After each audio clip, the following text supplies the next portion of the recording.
We were so scared to go to Buenos Aires. I mean, there's inflation and there's crime and there's all this crazy stuff with the dollar. Would we go and blow our budget and get robbed while we were there? Argentina is a cool place, but a lot of things to worry about. And for full-time travelers like us, who have been traveling around the world, we wanted to get into some nice weather. We wanted safety. We wanted comfort. We liked a good social environment. We want affordable. We wanted to be affordable. We want a lot of fun things to do. And wasn't really sure if Buenos Aires was going to be the right place for us. I mean, if you watch all these videos on YouTube, they're like, there's inflation and you got the blue note and the dollar and you can't get money. And there's all these like scary things that you see in the YouTube sphere and all these blogs. Yeah. And we were really kind of concerned when we decided to go to Buenos Aires. So this video, we're going to talk about those fears. And do we debunk the fears or were the fears real? So stay tuned. We're going to tell you all about it. And we're going to tell you our entire budget of how much we spent staying a month living in Buenos Aires, Argentina. Yeah. So I'm Steve and this is Chris. We are EatWalkLearn, full-time travelers looking for beautiful weather and great things to do. Yeah. And the biggest fear that I had coming to Buenos Aires was all this issue about money, because they have had insane inflation over the last couple of years. And there were stories about people having to wait in line, and you had to have really crisp $100 bills, or maybe $50 bills were better. I don't know, depending on who you talk to. And you'd get to the front of the line and they'd say, sorry, close the window. We're out of cash. Come back tomorrow, kind of thing. So this was like I think my biggest fear is like, how are we going to even, survive there if we can't get money? Right. And then the second fear was credit cards. I mean, we travel the world on our credit cards and we love using credit cards because we get points and miles and so on. But there's also a convenience of it. They're on our phones. We can just tap on, tap off, or use the actual card, tap on, tap off. And we kept on hearing all these things that nobody uses credit cards and you can't get cash and you can't use your credit cards. Well, what other choices do we have? How are we actually going to spend money, eat, and survive? I'm thinking we're coming from Europe, and I'm thinking, what do you even need cash for? I mean, you just tap your phone wherever you go. But maybe not in Buenos Aires. Right. The other, I think the one blog post that I read was about how scary Buenos Aires was with regards to theft. Yeah. How it was a dangerous place. How if you walked down the street and you took your phone out, there would be somebody that come right behind you and swipe it out of your hand, and they'd be gone. So that was one of the biggest fears that I had about going to Buenos Aires. Let me ask you this. If you had to lose your wallet or your phone, which one would you rather lose? I think I'd rather lose my wallet. Yeah. Because with my phone, I can just cancel all of my cards and order new ones. But if I don't have my phone, I guess I could use my credit card to buy a new phone. Right. Yeah, I think it seems like the stuff in your wallet is more easily replaced than your phone. I don't know. We're going to ask you that. And in the comments below, would you rather lose your wallet or your phone? Yeah. Anyway, so having the fear of losing a phone is real, and our concern that we would get swiped out of our hand. We've got a story about that one too. Yeah. But before we talk about that, let's talk about another fear that I was thinking about is the food, which, Argentina is known for their meat, right? This is all what's for dinner? This is everything I've known about Argentina with the gauchos and the rustlers and we generally. Well, we eat a vegetarian diet, and I know a lot of people that are watching this saying, "I love meat. I love meat. Meat's fantastic. Don't knock the meat." But we wanted to make sure that we're afraid that we wouldn't find good places to eat or be able to find good grocery stores or ways to be able to take care of our diet needs. Right. So. Those were our fears. What? Oh, the biggest one that we talked about in the beginning is the whole thing was going to blow our budget. And the whole all this inflation was going to happen.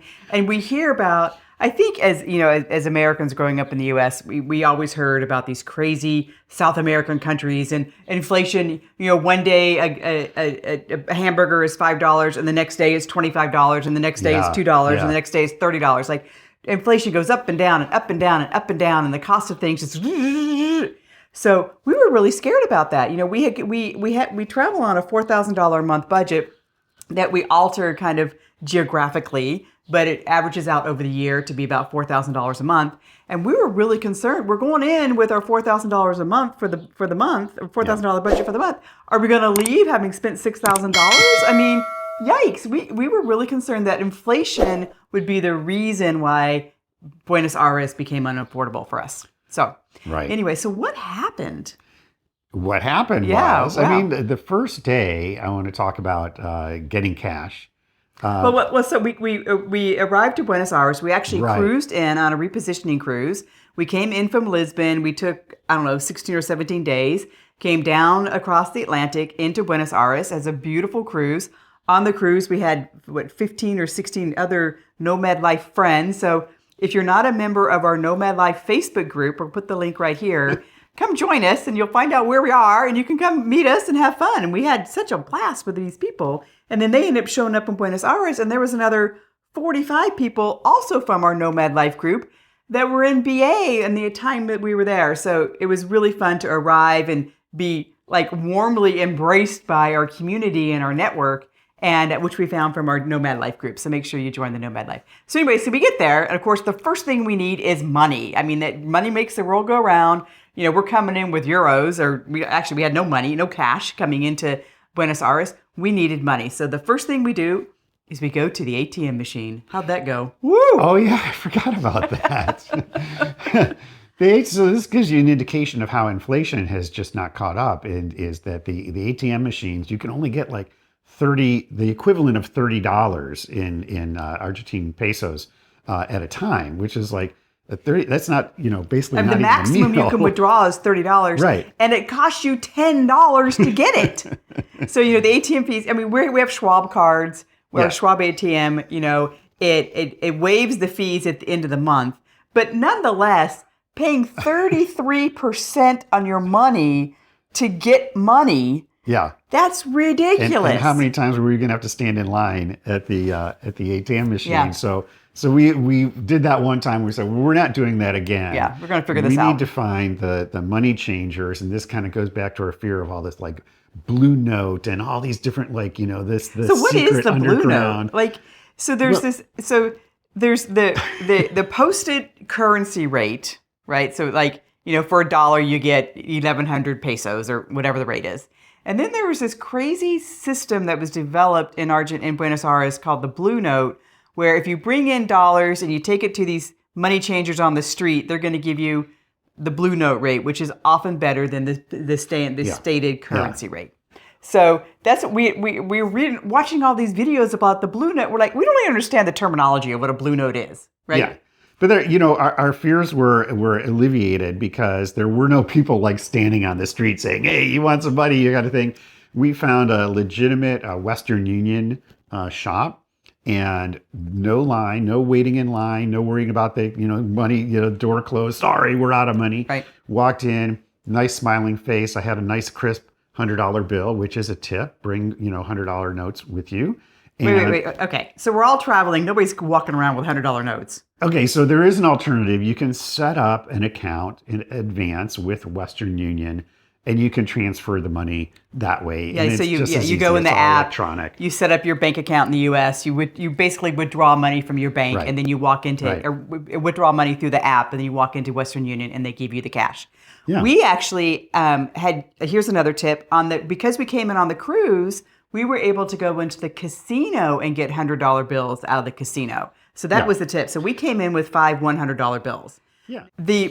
So there were some changes that happened in Argentina at fourth quarter last year that the government decided we're going to try to eliminate the whole reason why we need to have the Blue Note. So when we arrived in January or the end of December, all this was in transition. And by the time we left, the Blue Note pretty much was gone. There were still the occasional changer here and there along the street and so on. And you could actually go find a Blue Note. but that as the standard procedure for getting cash is eliminated. Right. Right. Right. So the two ways you can get cash now in Argentina and Buenos Aires is number one from the ATM machine, which we said no go. Number two is use Western Union to get your cash. Going forward, we think Western Union is probably going to be the best way to get your cash and the best way to get your rate. And again, that's at the time of shooting this video, at our time in being at the beginning of 2025, this is the situation. Right. Things may change again. Right. So so we eliminated the fear of getting cash because we figured out walk into Western Union and get cash.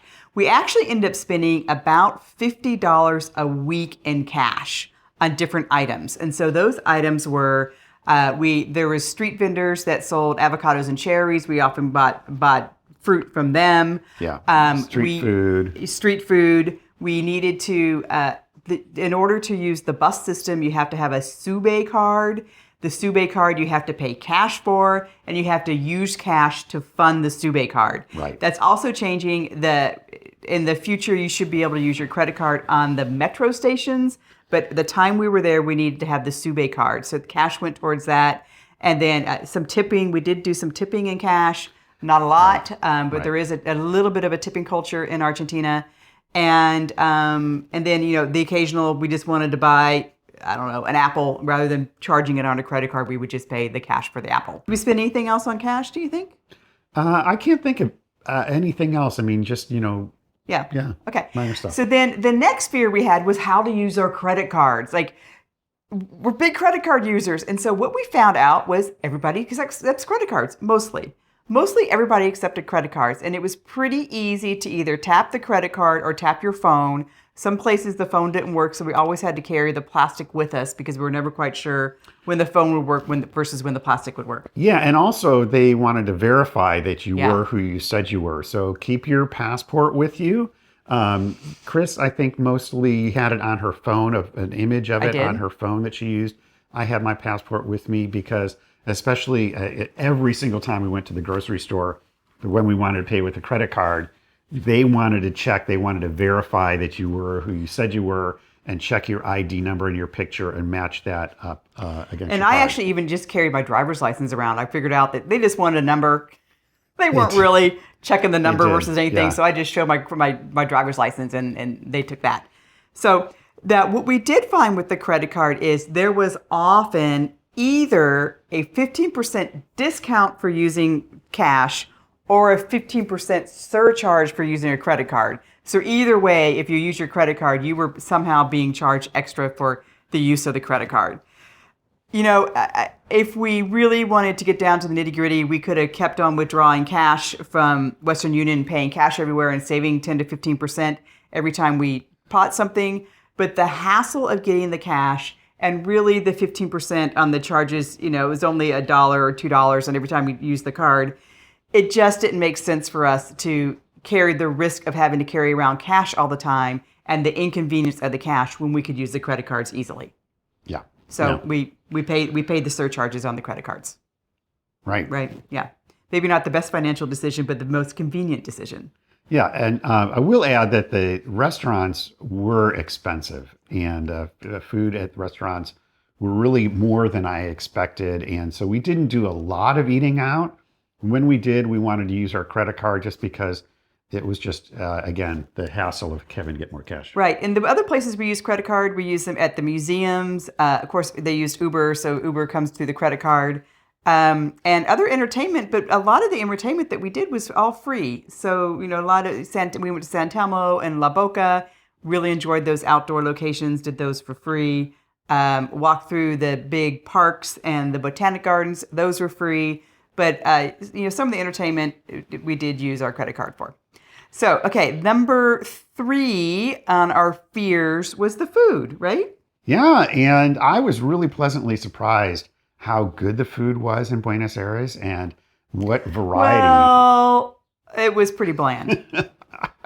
I mean, if you could find a pepper shaker somewhere, it was a golden ticket to a little bit of flavor. But still, I really enjoyed, the empanadas. It's almost like, being in Thailand where I had to get pad thai in every restaurant to try them all out. It's like I had to try every empanada that was ever made in order to But what see was I nice liked. was, so the empanadas are a little pie. We'll show you a picture of an empanada. It's a little pie, a meat-filled pie. And you can buy them on the street. They cost about $1. And we were really fearful that the only empanadas we would find would be meat-based empanadas. But we found some wonderful. There was always a vegetarian choice. Often there was a vegan choice. They actually had an empanada called a humita, which is Humita. And it was like a corn mush and cheese, or corn fungus and cheese. It sounds gross, but it was so delicious. Really good. Yeah. Really good. Yeah. And then we went to not one, but two fabulous vegan restaurants. One place was a vegan sushi. We went to Mudra and had vegan sushi one night. And then we went to the Hyatt. What did we get at the Hyatt? Do you remember? Yeah, well, the one was the king oyster mushroom. Yeah. Oh God, that was amazing. And then we got a paella and a rice and bean dish. Anyway, we treated ourselves to the local Hyatt had a vegan restaurant in the Hyatt, and we treated ourselves there. We actually had a benefit on our Hyatt card. We had a $50 food credit on our Hyatt card. So we went to the vegan restaurant at the Hyatt and had an $80 lunch of vegan food, $80 for beans and rice. But my grandmother is rolling over in her grave. Anyway, but 50 of it was bought down by our credit with the Hyatt. Absolutely. Okay. Yeah. Okay. Yeah. So food. So bottom line, a lot of variety of food and good some great choices. vegan restaurants. And if you want beef and you want meat, you'll be in heaven. It is everywhere, but there are choices. Yeah, we did go out with some friends to a beef restaurant one day for lunch, and they had the big chunks of beef and the ribs and whatever. We ordered. You got the risotto. Yeah, didn't you? I got the pumpkin ravioli. Oh, was that delicious, man! But anyway, they were chowing down on their meat and bones and marrow and having a great time. So anyway, so back to the theft. So back to the theft. We were really concerned that our phones would get yanked. We kept on being told, you're going to be walking down the street and somebody on a motorcycle is going to come and yank your phone out of your hand. Yeah. We had no experience with that whatsoever. Yeah, and not only that, but Chris said we were there with a lot of friends, a lot of full-time travelers that would happen to be in Buenos Aires at the same time, and nobody said anything about a problem with having things stolen or any kind of fear of any kind of pickpocketing, or even other crimes. Yeah. But before we tell you this little story about how Steve lost his phone, please do us a favor and subscribe. And then also, we actually wrote about this what we're telling you here, we wrote about it in our blog post. So if you want really good details about where things are, how much things cost, links to things, go to our website, EatWalkLearn.com, and search on Argentina, and you will come up with this article about Buenos Aires. So Steve, back to phones.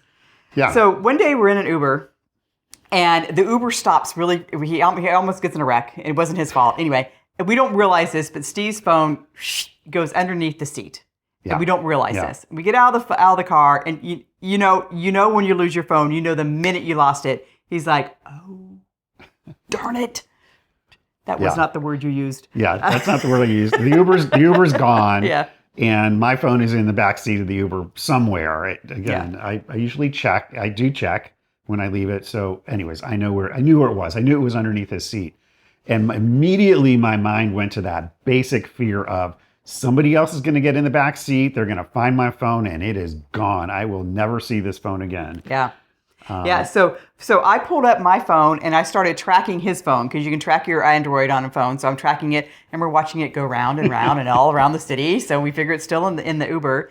And so Uber actually has a function inside the app that you can say you left your phone in the car. Right. So we went through that function and tried to get a hold of his driver. But the phone numbers were masked. Anyway, there were some problems with the phones actually calling each other, but we didn't know that. All we know is that the guy's not answering the phone. Yeah. So anyway, long story short, the phone stops. We're watching it on the app, and the phone finally starts sitting still. Moved. And I'm sure there's somebody like taking it apart, and that's why it stopped or something.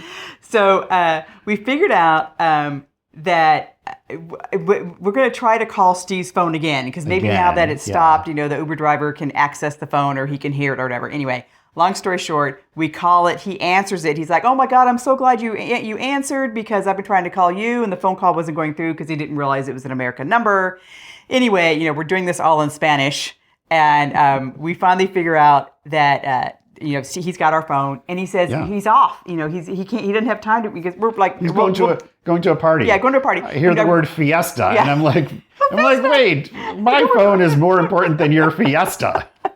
Anyway, and so we're like, well, we'll pay you to bring the phone. He's like, I don't have time. So he says, but you can come to my house. We're like, okay. So we jump in an Uber. We go to his house. Nicest guy. He comes out. We chit chat for a little while. Steve tries to give him a tip. He's like, no, I'm not taking your money. Like this, you just left your phone. It's a nice thing for me to do to give your phone back. And we're like, yeah, it is. So anyway, it turned out great. So this whole fear of our phones were going to get stolen not only gets debunked, but we actually even got it back after getting it misplaced. Right. So we talked about food. We talked about money. We talked about the fear of being robbed. Yeah. And inflation and credit cards and so on. But ultimately, I think the fear that we had the most, and this gets to our budget, and we're going to show you how much we spent in just a second, is just the whole inflation part. So we'd had all these fears that inflation was going to nail us. So here's the facts.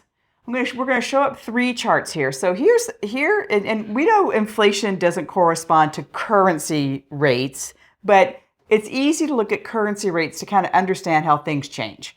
So if you look at currency rates from 5 years ago, you can see the value of the dollar, which you can look at this chart here. And then you can look at it from a month ago, the value of the dollar over a month and the currency rates and how they changed. How they changed a year ago. So 5 years ago versus a year ago. You can see this chart from a year ago. And then we're pulling up now the chart of how currency rate changed in the month that we were there. So we were really concerned that, our dollar at the beginning of the month was going to be stronger or weaker. We did not know how it was going to be at the end of the month. And you can see by this currency rate chart, it only changed by 2 cents. The rate changed by 2 cents. So that doesn't necessarily respond to inflation, but it does respond to how strong the dollar maintained itself across them, or how strong the peso maintained itself. I don't know how you want to look at it. But the point was, there was no change. Yeah, I look at it just in total. We'll show you these numbers in a second. Was this month just going to blow our budget, and was it just going to be way more expensive than we thought it was going to be, or not? Right. And so drum roll, the infamous drum roll. What did we spend 1 month living in Buenos Aires? And so here we go. Here's our total was $24.85. So it was $1,200 in housing, $35 in transportation, about $450 in eating out. And eating out was expensive. That's only maybe 7 or 8 meals or so eating out. Yeah. Maybe a little bit more than that. Groceries, $600. Again, the reason why our grocery bill is so high is because we ate in so much and we cook so much. Right. And then entertainment was about $200. So the total comes in at $24.85 on a budget of $4,000. We're not throwing in some other expenses we often add into that $4,000 budget, but it was a really affordable month in Buenos Aires. It was affordable, and certainly, housing was one of the key things for, for $1,200 for a month is certainly a great price. And this was through Airbnb. So again, things might change. They might change, because of inflation and seasonality. But we were really, really happy with that. And that's definitely one of the things that counterbalanced some of the other things that cost more than we thought. And we had a great time for the month. I mean, we celebrated your birthday. We went on boat rides. We, went to museums. We often do a lot of walking, but it's a big city. But there's a lot of great things to see in Buenos Aires. The parks are fantastic. Bike rides we went to around the city. Had delicious ice cream, great desserts. Really did a great walking tour with GPS My City. Just really we were busy every single day, enjoyed beautiful weather the entire month we were there. I think it rained once. The temperatures, we came in, they were 70 to 80 degrees. It started getting a little bit warmer when we left in January. And just a great time. So don't be fearful of Buenos Aires. just go. It's a fun time, great city, stay for a month, do all the things, and spend less than $2,500. Pretty good deal for two. Good deal. All right, we'll see you guys next week. Thanks for staying.